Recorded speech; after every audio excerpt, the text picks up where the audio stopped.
Bismillahirrahmanirrahim. Assalamualaikum warahmatullahi wabarakatuh. Selamat pagi anak-anakku yang solih dan solihah. Apa kabarnya hari ini? Alhamdulillah.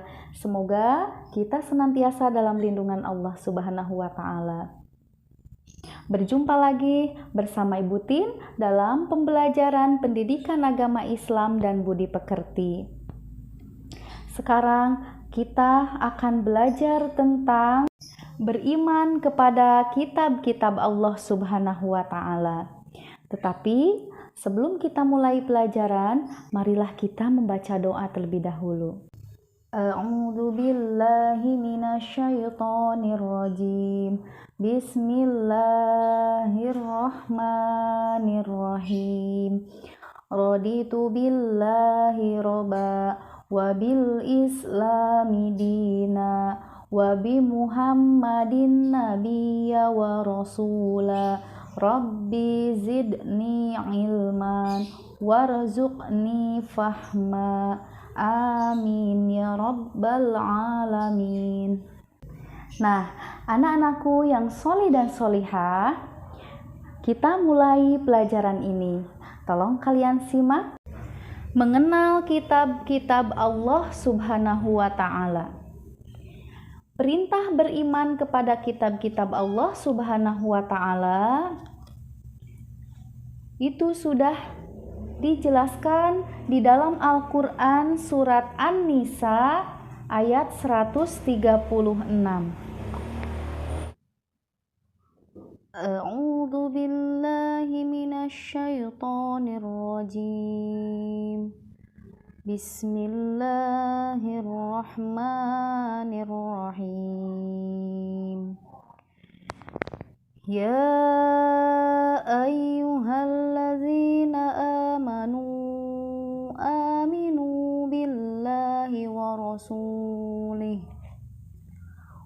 rasulihi wal kitabil ladzi nazzala ala rasulihi wal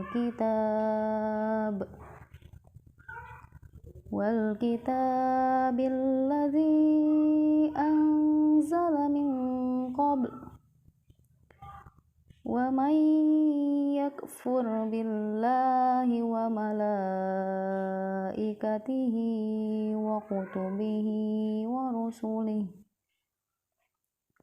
rusulihi wal yaumil akhir faqad dalla dalalam ba'ida. Shadaqallahul azim. Artinya, wahai orang-orang yang beriman, tetaplah beriman kepada Allah dan Rasul-Nya Muhammad dan kepada kitab Al-Quran yang diturunkan kepada Rasul-Nya serta kitab yang diturunkan sebelumnya. Barang siapa ingkar kepada Allah Subhanahu wa Ta'ala, malaikat-malaikatnya, kitab-kitabnya, rasul-rasulnya, dan hari kemudian, maka sungguh orang itu telah tersesat sangat jauh.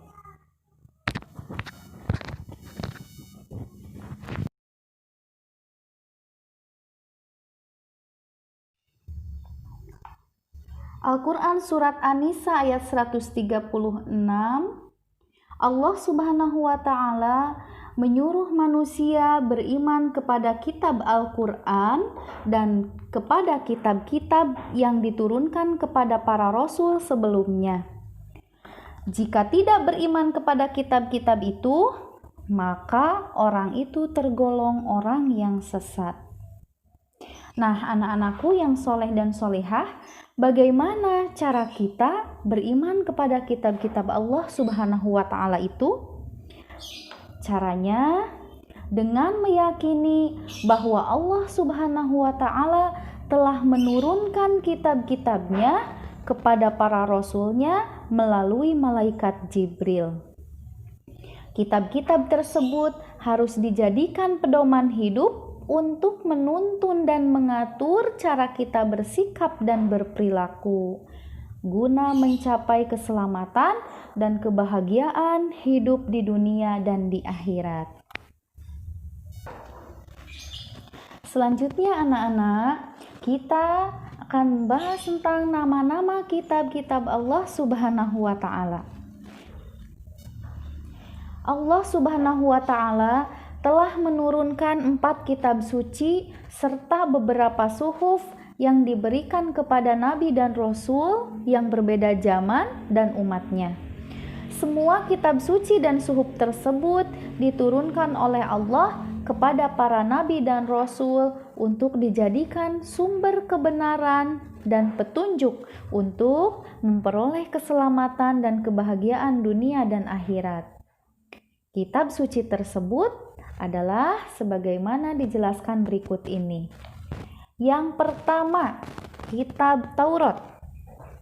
Kitab Taurat diturunkan kepada Nabi Musa alaihissalam kurang lebih pada abad 12 sebelum Masehi di daerah Israel dan Mesir. Kitab Taurat menggunakan bahasa Ibrani. Kemudian yang kedua, kitab Zabur.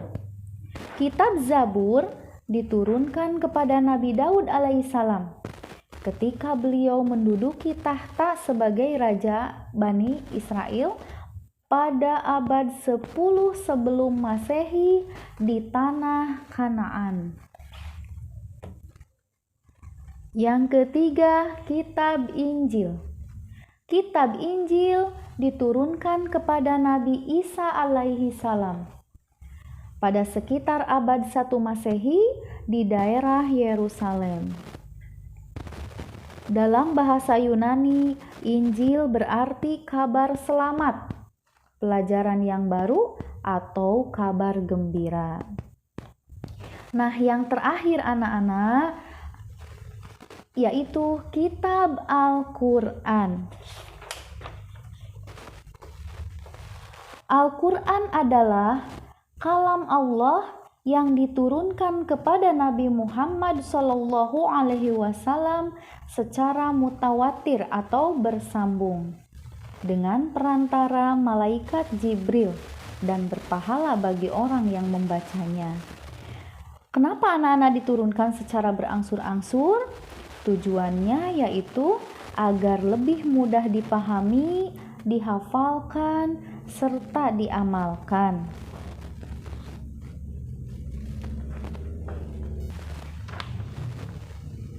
Al-Quran berisi tentang berbagai hal, mulai dari masalah ibadah, amaliyah atau perbuatan manusia, kemudian hari akhir, kisah-kisah umat terdahulu, kitab-kitab Allah yang diturunkan kepada Rasulnya, kemudian tentang sejarah dan juga ilmu pengetahuan.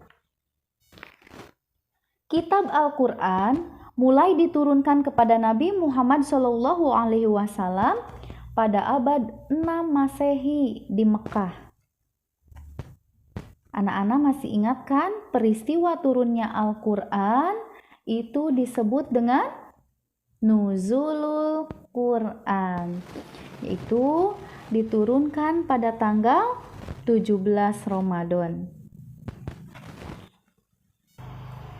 Turunnya Al-Quran pertama kali ketika Nabi Muhammad SAW menyendiri di Gua Hira, itu di Mekah. Wahyu pertama yaitu Quran surat Al-Alaq ayat 1-5. Turunnya Al-Quran menandai awal diangkatnya Nabi Muhammad SAW sebagai Rasulullah atau utusan Allah Subhanahu wa Ta'ala. Pada saat itu usia beliau genap 40 tahun. Al-Quran terdiri dari 114 surat dan terbagi dalam 30 juz. Al-Quran diwahyukan selama 22 tahun, 2 bulan, dan 22 hari. Kitab suci Al-Quran menyempurnakan seluruh hukum-hukum Allah Subhanahu wa Ta'ala yang terdapat dalam kitab-kitab yang diturunkan sebelumnya. Kitab suci Al-Quran diturunkan untuk seluruh umat manusia sebagai rahmat bagi semesta alam, atau disebut juga dengan rahmatan lil alamin. Baiklah anak-anakku yang solih dan solihah, mungkin itu saja yang dapat Ibu sampaikan pada kesempatan ini. Mudah-mudahan bermanfaat. Mari kita sama-sama ucapkan hamdalah. Alhamdulillahirabbil alamin. Terima kasih atas perhatiannya. Wabillahi taufiq wal hidayah. Wassalamualaikum warahmatullahi wabarakatuh.